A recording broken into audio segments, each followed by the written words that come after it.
কৃষ্ণ নাম নললে কি হ'ব তাকো কৈছে ভাগৱতে শ্ৰৱণ কীৰ্তন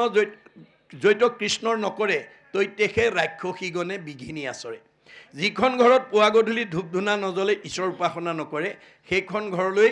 ৰাক্ষসবিলাক আহে অঘাসুৰ বকাসুৰ পলম্বাসুৰ অৰিষ্টাসুৰ পুতনা ব্যোমাসুৰ গতিকে তেওঁলোক কায়িকভাৱে নহয় স্বভাৱগতভাৱে আহে গুণগতভাৱে আহে আমাৰ কিছুমান মানুহৰ পৰিয়ালৰ মানুহ আছে কথা ক'বই নোৱাৰি টিঙিচকৈ খং উঠেই কথা ক'বই নোৱাৰি লাঠিডাল উলিয়াই আনে কথা ক'বই নোৱাৰে ঠেঁপেচ লাগি চকু পানী উলিয়াই ৩-৪ দিনমানলৈ ভাত পানী নাখায়েই এনেকুৱা গুণ যিখন ঘৰৰ পৰিয়ালৰ আছে সেইখন অসুৰ থকা পৰিয়াল গতিকে আমি সেই অসুৰবিলাকক যেতিয়ালৈকে মাৰিব নোৱাৰিম উলিয়াই পঠিয়াব নোৱাৰিম তেতিয়ালৈকে সেইখন ঘৰত শান্তি হ'ব নোৱাৰিব আমি কেনেকৈ উলিয়াম গুৰুজনৰ দিনত এজন আতা পুৰুষে ফকৰাৰ যোগেদি কৈছে ব্ৰহ্মাক মাৰিবা বিষ্ণুক মাৰিবা ৰুদ্ৰক নিদিবা ঠাই মহা মহা মহন্ত আহিলে কুবাই মাৰিবা তেহে ভকতি পায় ব্ৰহ্মাক মাৰিবা মানে ৰজগুণ মাৰিব কৈছে বিষ্ণুক মাৰিবা মানে শতগুণ মাৰিব কৈছে আৰু ৰুদ্ৰক মাৰিবা মানে তমগুণ মাৰিব কৈছে মাৰা মানে সংস্কাৰ কৰিব কৈছে দেই আৰু মহা মহা মহন্ত মানে কাম ক্ৰোধ লোভ মোহ মদ মাৎসৰ্য এইবিলাকক আমি মৰিয়াই মৰিয়াই মাৰিব লাগিব তেতিয়াহে ভকতি কৰিব পাৰিব মানে তেওঁলোকক আহাৰ দিব নালাগিব আপোনাৰ ঘৰলৈ অহা আলহী অতিথি ভকত বৈষ্ণৱ বন্ধু বান্ধৱ লগ পালে আপুনি যদি ঈশ্বৰৰ কথা পাতে কয় আৰু শুনে তেতিয়া আনন্দ নিজে আহিব মূৰ শুনিৰ মল কথা কহন্ত শুনন্ত মুতবিনে চিত্ত আন দেৱত নেদন্ত পৰম আনন্দ আহি মনত মিলয় তেবে তাকো আৰু তিনি তাপে নচুয় আনন্দ মানে কৃষ্ণ মনত ৰাখিব যেতিয়া আপুনি বন্ধু বান্ধৱ লগ পালে লগৰীয়া পালে ভকত বৈষ্ণৱ পালে ঈশ্বৰৰ কথা যদি পাতে আনন্দ নিজে আহিব তাকে নকৰি যদি বন্ধু বান্ধৱ আলহী অতিথি ভকত বৈষ্ণৱ আহিলে যদি পৰ চৰ্চা পৰ নিন্দা পৰ সমালোচনা পাতে আৰু আপোনাৰ আলোচনাইটো যদি আনৰ অন্তৰত আঘাত দিয়ে তেতিয়া আলোচনা কৰা কিজনৰ কি হ'ব পাপায় পৰপীড়নম আপোনাৰ পাপ হ'ব আপুনি কাক আঘাত দিব চবতে ভগৱান আছে ভগৱানে কৈছে চবতে মই আছোঁ মোকে আঘাত দিবা মোকে দুখ দিবা মোকে অন্যায় কৰিবা মই আকৌ তোমাক ভালে ৰাখিব নহ'ব ভাগৱত শুনি এই বেয়া স্বভাৱবিলাক এৰিবা আমি ভাগৱত শুনিবলৈ কি আহিব লাগে বেয়া এৰি ভাল ল'বৰ কাৰণে যেতিয়ালৈকে আপুনি বেয়া লৈ থাকিব তেতিয়ালৈকে আপোনাক ভগৱানে ভালত ৰাখিব নোৱাৰে সেইকাৰণে দাৰ্শনিক পণ্ডিতে কৈছে bed is bed and good is good do bed never never and do good ever ever বেয়াটো সদায় বেয়া তাক ত্যাগ কৰিব ভালটো সদায় ভাল তাক আঁকোৱালি ল'ব কপিলে মাকক কৈছে জীৱৰ দুৰ্ভেদ্য পাশ সংগক কহয় কিন্তু দুৰ্জনৰ সং তেজিবে লাগয় মা তুমি যদি ভাল মানুহ হ'ব খুজিছা বেয়া মানুহৰ সংগ ত্যাগ কৰিবা সেই সংগ নিতে যদি কৰে সাধুত আজি আপোনালোক সাধু হৈ আছে দেই আজি গুণত চব সাধু মূৰ শুনিৰ মল কথা কহন্ত শুনন্ত মুত মন দিয়া হবে তাপ এৰাৱন্ত তাকেহে বুলিও সাধু জানিবা আই তাৰাৰ সংগক তুমি পাৰ্থিবা সদায় ঈশ্বৰৰ কথা কোৱা আৰু শুনা মানুহৰ লগ পাবৰ কাৰণে মাধৱ পুৰুষৰ দৰে ৰাতিপুৱাই ভোকলে হাত টনি ক'ব লাগিব কৃপাৰ সাগৰ দৈৱকী নন্দন পুৰিও মনৰ কাম ভকতৰ সংগ সদা নুগুচুক মুখে তোৱা গুণনাম ভকতৰ সংগ নাপালে আপুনি ঈশ্বৰৰ নাম নাপায় আৰু ঈশ্বৰৰ নাম নাপালে আপুনি মনটো শুদ্ধ নহয় মনত ৰাখিব কথাটো সেইকাৰণে এনেধৰণৰ সাধুৰ সংগ যদি আমি লওঁ তেতিয়া আমাৰ মুখ্যৰ দুৱাৰ চতুৰ্বৰ্গ সাধন হৈ যাব এয়া আমাক মানে ভাগৱতে নিৰ্ণয় কৰি দিছে প্ৰথম ভ আখৰে কৈছে কি ভ শব্দে ভগৱন্ত ভৱ বিমোচন ভজন ভক্তিত তুষ্ট হুৱন্ত সিজন ভগৱন্তই কাক ভাল পায় মানুহৰ জন্ম পায় চাৰিমুঠি জীৱৰ ভিতৰত শ্ৰেষ্ঠ জন্ম পায় যি পুৱা গধূলি ধূপ এডাল জ্বলাই ঈশ্বৰৰ নাম লয় সেইজনক ঈশ্বৰে ভাল পায় আমাৰ মাক বাপেকে কোন ল'ৰা ছোৱালীক ভাল পায় যি ল'ৰা ছোৱালীয়ে মাক বাপেকক শ্ৰদ্ধা কৰে ভক্তি কৰে মৰম কৰে আদৰ কৰে সন্মান কৰে কথা শুনে শাক বচন মানে সেইটো সন্তান সকলো মাক বাপেকৰ মৰমৰ সন্তান হৈ যদি মাক বাপেকক শ্ৰদ্ধা নকৰে ভক্তি নকৰে মৰম নকৰে আদৰ নকৰে কথা নুশুনে শাক বচন নামানে সেইটো সন্তান কোনো মাক বাপেকৰ মৰমৰ হ'ব নোৱাৰে এইটো যেনেকৈ বাস্তৱ সত্য আমি কাৰ সন্তান আমাৰ ভাগৱতে কৈছে যিজনৰ টিপিটিত তুষ্ট হ'ব দেও জানিবা সিজন পিতৃ এক কৃষ্ণ দেৱ আমি আমাৰ সকলোৰে পিতৃ কৃষ্ণ আমি তেওঁৰে সন্তান এতিয়া আমি তেওঁৰ সন্তান হৈ ৰাতিপুৱা গধূলি তেওঁৰ নাম লৈছোনে নাই তাৰ ওপৰতহে আমাক কিমান ভাল পাব কিমান বেয়া পাব কিমান সুখত ৰাখিব কিমান দুখত ৰাখিব মানে নিৰ্ভৰ কৰিব মনত ৰাখিব গতিকে সেই কৃষ্ণ পুজিবে দ্ৰব্য লাগে মাত্ৰ নাম তেবে নৰে লভে ধৰ্ম মুখ্য অৰ্থ কাম আমি সেই আমাৰ সকলোৰে পিতৃ কৃষ্ণক পুজিবৰ কাৰণে আমি ভাত মাছ খুৱাব নালাগে কাপোৰ কানি বেলেগকৈ দিব নালাগে সেই কৃষ্ণ পুজিবে দ্ৰব্য লাগে মাত্ৰ নাম নামেৰে পূজা কৰিব লাগে নাম কাৰো পৰা ধাৰ কৰিব নালাগে হিয়াৰ মাজে নামৰ ভাণ্ডাৰ মুখে বাজ হয় হাজাৰ নাম ভগৱানে আমাৰ হৃদয়ত থৈ দিছে আপুনি মাত্ৰ তাৰ পৰা দুই এটা ক'ব লাগে মাধৱদেৱে কৈছে ৰাম কৃষ্ণ নাম যিটো সদায় ফুৰে গায় সদায়েই মংগল তাৰ অমংগল নাই ভগৱানৰ নাম দুটা আখৰৰ নামটো যদি আমি সদায় গাব পাৰোঁ ক'ব পাৰোঁ আমাৰ অমংগল হ'ব নোৱাৰিব ৰাম কৃষ্ণ হৰি বোল তেজিল ভয় লাজ হৈবন্ত বেকত হৰি হৃদয়ৰ মাছ আপুনি নাম লোৱাৰ লগে লগে আপোনাৰ হৃদয়লৈ ভগৱন্ত গুচি আহিব মনত ৰাখিব কথাটো আৰু আপোনাৰ যি মনৰ বাঞ্ছা আছে পূৰণ কৰি দিব গতিকে যদিও কৃষ্ণ অব্যক্ত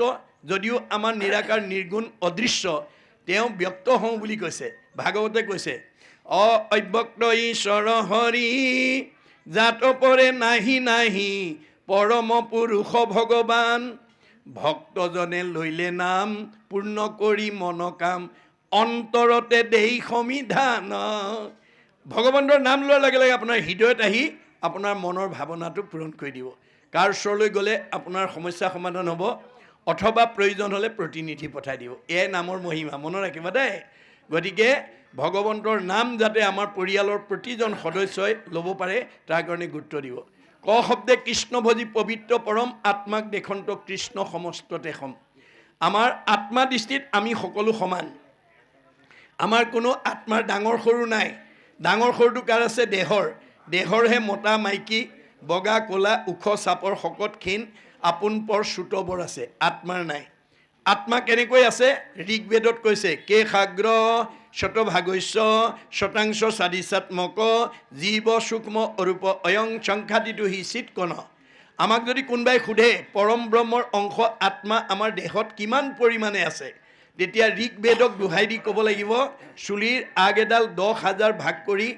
এভাগ ল'লে যিমান সূক্ষ্ম অণু হয় সিমান সূক্ষ্ম অনুৰূপে গুৰি পৰুৱাত যিমান হাতীটোতো সিমান বুঢ়া মানুহত যিমান কেঁচুৱা ল'ৰাটোতো সিমান মানে আত্মাৰ ডাঙৰ সৰু নাই দেহৰহে ডাঙৰ সৰু আছে এই উপলব্ধিটো যিদিনাখন হ'ব সেইদিনা আপুনি জীৱন্ত মুক্ত হৈ যাব আত্মবোধ হ'লে আপোনাৰ মোৰ মাজত কোনো পাৰ্থক্য নাথাকে এই আধ্যাত্মিক জ্ঞানটো যিখন ঘৰৰ শাহুৱেকে বুজি পাব তেওঁৰ বোৱাৰীয়েকক নিজৰ ছোৱালী বুলি ভাবিব আৰু যিখন ঘৰৰ বোৱাৰীয়েকে এই আত্মতত্ত্ব জ্ঞান উপলব্ধি কৰিব শাহুৱেকক নিজৰ মাতৃ বুলি ভাবিব তেতিয়া সেই দিনাখনৰ পৰা আৰু সেইখন ঘৰত শাহু বোৱাৰীৰ মাজত মনোমালিন্য হ'ব নোৱাৰে কিন্তু ভাগৱতৰ এই আত্মজ্ঞানটো নোহোৱাৰ কাৰণে আজি আমাৰ বহুত পৰিয়ালত শাহুৱেকে বোৱাৰীয়েকক দেহ ধৰ্ম লৈ মনত আঘাত পোৱাকৈ কথা কয় যে এওঁটো মোৰ ছোৱালী নহয় আপোনাৰ আমুকৰহে ছোৱালী আৰু বহুত বোৱাৰীয়ে শাহুৱেকক নিজৰ মাতৃ বুলি নাভাবে এওঁটো মোৰ মাতৃ নহয় এওঁ এখেতৰহে মাতৃ সেইকাৰণে দেহ ধৰ্ম লোৱাৰ কাৰণে ইজনীয়ে সিজনীক মনত আঘাত পোৱাকৈ কথা ক'ব পাৰে গতিকে যিদিনাখন আত্মবোধ হ'ব সেইদিনাখন আৰু কোনেও কাকো নকয় কেতিয়াবা বহুত শাহুৱে কয় আজি বোৱাৰীক একদম ঠিকছে দি দিছোঁ হৃদয়লৈকে ভেজাই দিছোঁ ভগৱন্তই কৈছে কাক দিছা চবতে ময়ে আছোঁ মোকে দুখ দি যাবা মোক এগুণ দুখ দিলে তুমি দুগুণ দুখ পাবৰ কাৰণে সাজু হৈ থাকিবা কেতিয়াবা কোনোবা বোৱাৰীয়ে কয় মই আজি শাহুক একদম ঠিকছে কৈ দিছোঁ ভগৱানে কৈছে কাক ক'লা চবতে ময়ে আছোঁ মোকেই দুখ দি থৈ গৈছা তুমি আৰু দুগুণ দুখ পাবৰ কাৰণে সাজু হৈ থাকা গতিকে আমি কোনেও কাকো দুখ দিব নোৱাৰোঁ আত্মাই আত্মাক দুখ দিয়া হ'ব আত্মাই আত্মাক যিদিনালৈকে দুখ দি থাকিব সেইদিনালৈকে আপুনি ঈশ্বৰৰ অপ্ৰিয় হৈ থাকিব সেইদিনালৈকে আপোনাৰ মনৰ কামনা পূৰণ নহ'ব গতিকে মনৰ কামনা পূৰণ নোহোৱা মানুহে কেতিয়াও খোলা হাঁহি মাৰিব নোৱাৰিব খোলা হাঁহি মাৰিব নোৱাৰা মানুহৰ কেতিয়াও চেহেৰা ভাল নহয় কমনীয়তা নাবাঢ়ে আৰু সুস্বাস্থ্যৰ গৰাকী নহয় আয়ুস বাঢ়িব নোৱাৰে বাইবেলত চলোমনে কৈছে এ মেৰী হাৰ্ট ডুৱেট good like a medicine A broken heart dried the bone যাৰ হৃদয়ত আনন্দ থাকিব মেডিচিনৰ দৰে কাম কৰিব চেহেৰা ধুনীয়া কৰিব কমনীয়তা বঢ়াব পৰমায়ুস বঢ়াই দিব যাৰ হৃদয়ত দুখ বেদনাই ভৰি থাকিব সি আৰু ঘিউ মৌ খাওক হাড়লৈকে শুকাই যাব আহাৰে চেহেৰা ভাল কৰিব নোৱাৰে যেতিয়ালৈকে মনটো আনন্দত ৰাখিব নোৱাৰে মনত ৰাখিব কথাটো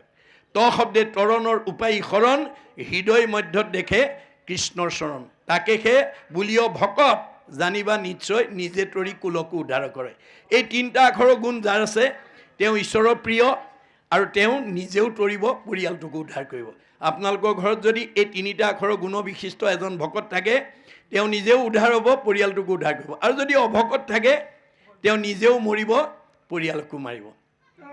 সেইকাৰণে কপিলে কৈছে, কপিল বদতি মাও শুনা দেৱহুতি অভকতে কদাচিতো নপাৱে মুকুতি। আমাৰ ভগৱন্তৰ হাজাৰ নামৰ পৰা এটা নাম আমাৰ পৰিয়ালৰ যাৰ মুখত নাই, এহেজাৰ এফাকি ঘোষাৰ পৰা এফাকি ঘোষা যাৰ মুখস্থ নাই সেইজন অভকত বুলি কৈছে দেই, মনত ৰাখিব, সেইজনে অভকত। গতিকে আমি ভকত হ'বলৈ হ'লে হৰি নাম ঘোষি কলি যুগত নিশ্চয় হুইবেক লোক ভকত।